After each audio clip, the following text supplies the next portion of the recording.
안녕하세요. 제주도 써니언니 게스트하우스입니다. 제주도 여행 일정 짜는 데 있어서 많이들 어려움을 겪고 계시더라고요. 그래서 저희 집에서도 모든 손님에게 제가 일정을 다 하나하나 맞춤으로 이렇게 짜드리고 있는데요. 제주도 일정 짜는 게 왜 어렵냐면요. 일단 제주도에 어떤 여행지가 있는지 하나하나 인터넷 검색을 통해서 알아보셔야 되고요.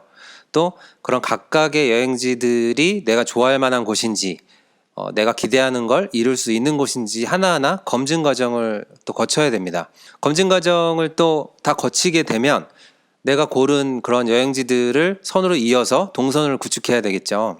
만약에 버스 여행자라면 버스편이 있는지, 어떤 버스를 타야 되는지, 배차 간격은 어떻게 되는지, 그리고 어디를 먼저 갔다가 어디를 나중에 가는 게 더 효율성이 좋은지 이런 걸 하나하나 다 알아보셔야 되고요.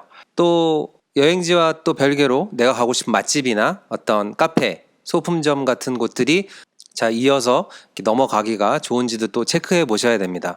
이게 보통 일이 아닙니다. 따지고 보면 버스 노선을 외우고 있는 것도 당연히 아니실 테고요. 또 하나하나를 다 알아보셔야 되기 때문에 굉장히 시간도 많이 잡아먹게 되고 어렵습니다. 힘들게 짠 여행 계획인데 내가 꼭 가야 되는 곳이 있는데 그곳이 오늘 휴관일이래요. 오늘 노는 날이래요. 그러면 거기를 꼭 이번 여행 중에 가야 되기 때문에 그곳과 또 내가 내일 가려고 했던 여행지와 또 바꾸게 됩니다. 그러는 순간 동선 꼬이고요. 교통편 다 다시 바꿔야 되고요. 알아봤던 것들이 다 뒤집어지게 되고 거기서부터 멘붕이 올 수도 있습니다. 너무 무리한 일정을 짜서 또 여행 중에 굉장히 피로도를 느껴서 여행에 실패하는 경우도 있고요. 또 여행을 다 마치고 나서도 내가 일을 하러 온 것인지 여행을 하고 지금 집에 가는 건지 좀 헷갈릴 때도 있을 수 있습니다. 여행 일정 짜는 과정 자체를 즐기실 수도 있겠지만 여행 일정을 짠다는 것 자체가 사실 굉장히 그 시간도 많이 걸리고 스트레스일 수도 있는데요. 조금 더 이 부분에 있어서 제가 조금 도움이 될까 하고 영상을 지금 준비하고 있는데요. 첫 번째가 여행 목적을 한번 체크해 보는 겁니다. 충동적으로 나 그냥 제주도 갈래 해서 아무 계획 없이 오는 여행이던 아니면 정말 계획적으로 예전부터 준비해 놓은 휴가 날짜에 맞춰서 차곡차곡 짜임새 있게 준비한 여행이던 혼자 여행이든 일행이 있는 여행이든 어쨌든 여행 일정을 짜는 데 있어서 가장 중요하고 가장 기초적인 부분인데도 사실 많은 분들이 좀 간과하시는 부분이 바로 이 여행 목적인데요. 어떤 분들은 나 제주도가 처음이라서 나는 최대한 많이 여행지를 가는 게 이번 여행의 목적이야 라고 하실 수도 있겠고요. 또 어떤 분들은 나는 최근에 스트레스를 많이 받았어. 나는 마음을 힐링하러 가는 거야. 나는 최대한 여유를 부리면서도 심심하지 않을 정도로 여행지를 다니면서 자연을 즐길 거야. 어떤 분들은 나는 소품샵 투어를 할 거야. 여러 가지 이 여행 목적이 있을 거예요. 한 번쯤은 내가 이번 여행을 왜 가는지 한번 체크해 보시고, 그래서 여행 목적이 좀 분명해졌다면 이동수단을 고르는 겁니다. 버스도 있을 테고요. 렌터카도 있을 테고요. 또 스쿠터도 있고 자전거도 있습니다. 자전거는 일부 자전거 동호인만의 여행 아니냐라고 할 수도 있는데요. 사실 많은 여행 목적 중에 가령 내가 무언가 취업이나 어떤 중요한 일을 앞두고 어떤 도전하는 것에 목표를 두고 하는 여행도 있을 수 있기 때문에 평소에 자전거를 타지 않으시는 분도 자전거를 타면서 뭔가 도전의식을 가지고 내 도전을 성취하는 데 목표를 두고 하는 여행도 있을 수 있기 때문에 자전거도 훌륭한 이동수단이 될 수 있고요. 여행 목적에 맞는 이동수단을 결정하는 게 사실 좋습니다. 예를 들면 나는 좀 최대한 고생 안 하고 편하게 다니면서 그냥 눈요기만 할 거야. 그럼 단연 렌터카가 좋을 거고요. 나는 여행가처럼 여행을 최대한 여행스럽게 모험하듯이 여행할 거야. 그럼 분명히 버스로 여행해야 그런 기분을 물씬 느낄 수 있고, 버스로 다니면서 또 걸으시면서 새소리나 바람소리, 나뭇잎 흔들리는 소리, 내가 땅을 밟고 걷는 나의 발자국 소리, 또 도민들이 사용하는 그런 제주 방언을 들으면서 좀 더 여행스럽게 하는 여행은 버스가 또 적합할 수 있습니다. 그리고 이동수단이 결정되었다면 사실 이동수단에 맞는 여행을 구성하시는 게 좀 더 좋습니다. 이게 어떤 말이냐면요. 렌터카를 빌렸는데 드라이브를 즐기지 않는다. 이거 좀 이상하죠. 렌터카를 빌린 이유가 조금 퇴색되죠. 렌터카를 빌렸으면 좋은 드라이브 코스를 즐기는 것도 또 좋은 여행의 재미 중에 하나고요. 버스 여행을 하면서 너무 여러 군데를 찍고 다니면서 사진만 한 장씩 남기고 그 다음에 이동 이런 식으로 빨리빨리 움직이는 여행을 한다면 또 여행 감흥이 또 굉장히 떨어질 겁니다. 버스를 기다려야 되죠. 버스 타고 이동해야 되죠. 또 버스에서 내린 곳에서 또 목적지까지 또 거리가 있다면 또 그걸 또 걸어서 가야 되고요. 그래서 버스 여행이라 하면 버스로 이동 가능하면서도 그 과정을 즐기기 좋은 곳이면서도 다양한 목적지를 갈 수 있는 그런 일정을 짜는 게 또 좋습니다. 또 이동 수단과 더불어 제가 또 말씀드리고 싶은 게 여행 성향입니다. 본인이 나는 성향상 여러 군데 가기보다는 좀 쉬엄쉬엄 다니는 게 좋은 사람인지 아니면 가장 많은 여행지를 가기 위해서 좀 빡빡하지만 알차게 다니는 걸 좋아하는 성향의 사람인지 한번 생각해 보시고요. 또 반대로 나는 원래 평소에는 혹은 그동안 빡빡한 여행을 해왔던 사람이지만 이번 여행만큼은 최대한 여유를 부리면서 다니는 걸 목표로 하신다면 이동 수단을 일부러 버스로 정하시는 것도 하나의 방법이 될 수 있습니다. 그 다음에 말씀드리고 싶은 게 점의 여행, 선의 여행, 면의 여행입니다. 과거에 우리는 점의 여행을 했었죠. 에펠탑 가서 사진 하나 찍고 이동, 또 그 다음 포인트에서 사진 하나 찍고 이동, 이런 식으로 어떤 하나의 풍경을 정지 영상처럼 찍고 다니는 그런 여행들. 그래서 점의 여행은 영어로 사이트시잉이라고 했었고요. 한자로는 관광이라고 우리가 많이 말을 해왔습니다. 비유적으로 표현하면 마치 사진 같은 거예요. 그래서 한 장 한 장 사진을 남기면서 이런 사진이 차곡차곡 쌓인 것에 대한 집합체가 곧 점의 여행이겠죠. 그 다음이 선의 여행입니다. 선의 여행은 점의 여행 다음의 트렌드인데요. 대표적인 예시가 올레길입니다. 어떤 한 스팟, 어떤 한 포인트에서 또 다른 스팟까지 선형으로 이어지는 여행입니다. 그래서 그 선형 자체를 이동하면서 그 여정 자체를, 그 과정 자체를 즐기는 여행이고요. 일종의 좀 더 적극적으로 체험의 개념이 들어간 여행이라고 할 수도 있습니다. 점의 여행이 정지 영상, 다시 말해 사진의 이 축척의 집합체라고 한다면 선의 여행은 동영상 같은 여행이에요. 그래서 내 눈에 보이는 어떤 시작점의 어떤 스팟에서 출발해서 그 또 다른 스팟까지 간 그 여정의 풍경들과 모습들을 내 눈에 계속 담으면서 여행을 계속 이어가는 이런 영상 같은 여행입니다. 조금 더 적극적이고 조금 더 구체적인 여행이라고 할 수 있겠습니다. 선의 여행 다음의 트렌드는 면의 여행입니다. 어떤 한 지역, 어떤 한 본인이 정한 어떤 범위에, 특정 범위의 지역에 가서 그 지역의 거주민처럼 그 지역을 한번 살아보는 겁니다. 우리가 살아보기라는 단어 많이 사용했죠. 제주도 한 달 살아보기 이런 것도 많이 유행했고요. 면의 여행은 그 시간의 흐름을 느끼면서 하는 여행이에요. 예를 들면 저희 집이 있는 송당 마을에 오셔서, 송당리에 오셔서 저희 마을에 머물면서 거주민처럼, 도민처럼 느끼시는 거예요. 그래서 첫 번째 날에 송당리 풍경도 즐기시고, 두 번째 날에 송당리 풍경도 즐기시고, 세 번째 날에 송당리 풍경도 즐기시고, 또 각각 다른 날씨들을 같은 장소에서 즐기면서 시간의 흐름, 그 동네의 어떤 그 지역의 분위기나 어떤 감흥을 계속 여유롭게 누리면서 하는 여행이라고 할 수 있겠습니다. 이 면의 여행은 앞서 말씀드린 대로 한마디로 정의한다면 바로 살아보기겠죠. 그래서 단순히 어떤 곳 한 군데를 잠깐 가서 눈에 담고 이동하면 절대 느낄 수 없는 어떤 감정과 감흥, 풍경들, 느낌들, 생각들을 이 면의 여행에서는 느낄 수가 있거든요. 여행도 그 살아봐야만이 느낄 수 있는 어떤 그 여행의 감흥, 그 지역의 감흥이 있기 때문에 어떻게 보면 최근의 트렌드는 이 면의 여행이라고 할 수 있습니다. 그래서 이번 여행에서 내가 어떤 형태의 어떤 방식의 여행을 원하는지도 한 번쯤은 고려해 보시는 게 좋습니다.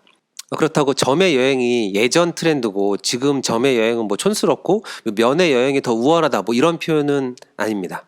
다섯 번째, 제주도는 바다도 물론 예쁘지만 어떻게 보면 가장 제주스러운 여행지는 안쪽에 있습니다. 한라산이라든지 제주에만 있는 오름들이라든지 아니면 제주도 곶자왈 지형의 숲이라든지 이렇게 제주만 갖고 있고 제주에서만 보고 느낄 수 있는 여행지들이 좀 안쪽에 있는데요. 제주도에는 바다도 많고 숲도 많고 오름도 많습니다. 그래서 숲과 바다 그리고 오름들을 하루 안에 하나씩 이렇게 섞는 게 좋습니다. 우리가 점심에 짜장면 먹었는데 저녁에 또 짜장면 먹고 그 다음날 또 아침에 짜장면 먹으면 지겹잖아요. 그래서 오전에 숲에 갔다면 그 다음에는 반대급부의 성향인 바다를 보고 또 바다를 봤다면 이번에는 오름에 올라서 주위 풍경과 저 멀리 바다를 또 같이 보는 이렇게 좀 다양하게 여행지를 바꾸면서 일정을 구성하시면 조금 더 다채롭고 지루하지 않고 재밌는 여행이 될 것입니다. 그리고 여섯 번째는 뭐 렌터카 여행자라면은 물론 동선의 효율성을 조금 무시하고 다녀도 괜찮을 겁니다. 근데 버스 여행자라면 동선이 굉장히 중요합니다. 이 동선 때문에 뭐 하루에 뭐 세 군데 갈 거를 한 군데밖에 못 간다든지 아니면 굉장히 빡빡하게 다닌다든지 하루 대부분의 시간을 버스 기다리는데 다 소비한다든지 이렇게 좀 체력 소모적이고 비용 소모적이기만 한 여행이 되기가 십상인데요. 버스의 노선을 최대한 활용하는 게 좋습니다. 뭐 카카오 지도나 뭐 네이버 지도 같은 데서 검색창에 뭐 111번 버스, 뭐 211번 버스, 260번 버스, 711-1번 버스 이런 식으로 버스 번호를 검색하시면 그 버스의 전체 노선이 나옵니다.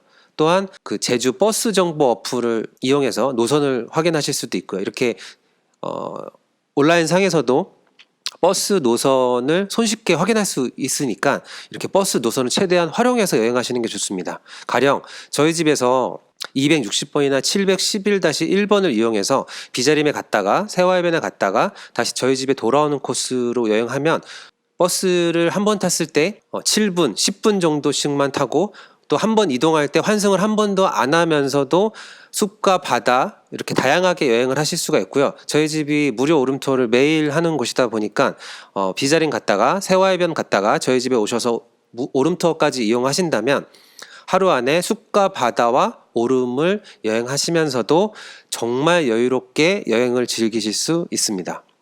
자, 일곱 번째, 그 숙소에 대한 얘기입니다. 제주도의 많은 것 중에 하나가 게스트하우스죠. 제주도에 있는 숙소 중에서는 호텔도 있고 펜션도 있고 게스트하우스도 있습니다. 호텔은 취식이 안 되죠. 다만 좀 시설이 좀 좋습니다. 다만 좀 비싸죠. 펜션은 취식이 가능합니다. 좀 비싼 편에 속하는 숙소이기도 하고요. 게스트하우스 같은 경우는 정말 다양한 형태의 게스트하우스가 있습니다. 하지만 이 수많은 게스트하우스들을 단 세 가지로 요약할 수 있는데요. 첫 번째는 정말 조용한 게스트하우스입니다. 어떤 그 게스트들의 서로 간의 교류나 어떤 서로의 어울림을 이렇게 지향하거나 하지 않고 정말 조용한 게스트하우스가 있고요. 두 번째는 파티 게스트하우스입니다. 말 그대로 매일매일 파티를 하는 게스트하우스여서요.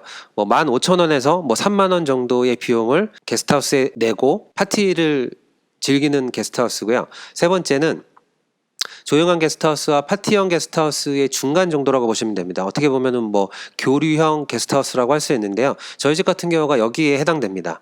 주인이 파티비를 손님에게 걷어서 매일매일 하는 파티는 없습니다. 다만 휴게 공간이 분명하게 있고 또 손님들 간의 교류를 지향하기 때문에 손님들이 손님들 간에 서로 어울리실 수 있도록 하고 있습니다. 자연스럽게 주위에 있는 다른 게스트분들에게 뭐 자연스럽게 인사를 건네고 말을 건네서 얼마든지 대화를 나누면서 뭐 차나 음료수 뭐 간단한 뭐 맥주를 드시면서 다른 분들과 가벼운 파티를 즐기실 수 있고요. 본인의 성향에 맞게 이런 세 가지 어떤 게스트하우스의 목적에 맞게 방문하시는 게 좋고요.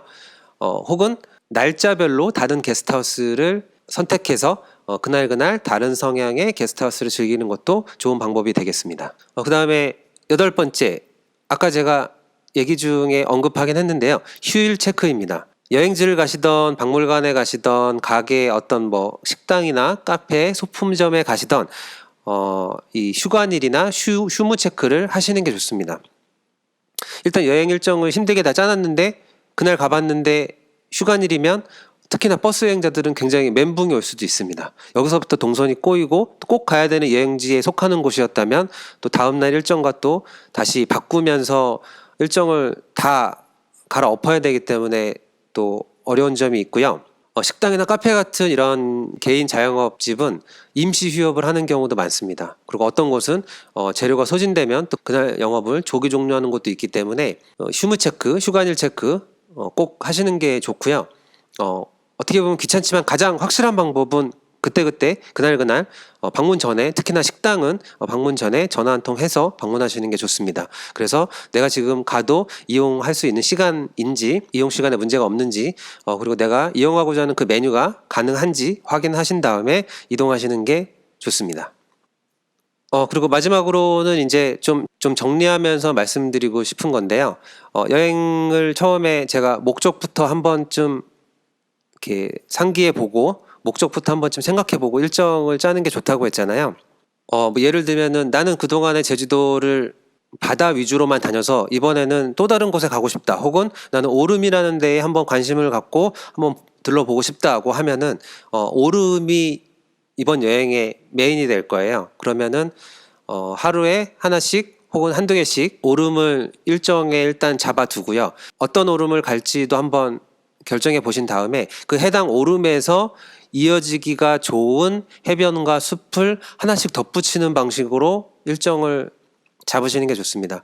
물론 또 여행이라는 게 또 이렇게 바쁜 또 요즘 분들에게는 한번 여행 가는 게 또 쉬운 일이 아니기 때문에 한번 여행 갔을 때 또 가고 싶은 데도 많다 보니까 조금 여기저기 또 이렇게 여행지가 많이 선별이 되고 또 그걸 또 이번 여행 일정에 다 우겨 넣느라고 여행의 좀 만족도가 이렇게 확 떨어지는 경우를 제가 정말 많이 봤거든요. 그래서 제주도는 프랑스 파리도 아니고 영국 런던도 아닙니다. 언제든지 마음만 먹으면 오실 수 있는 곳이고요.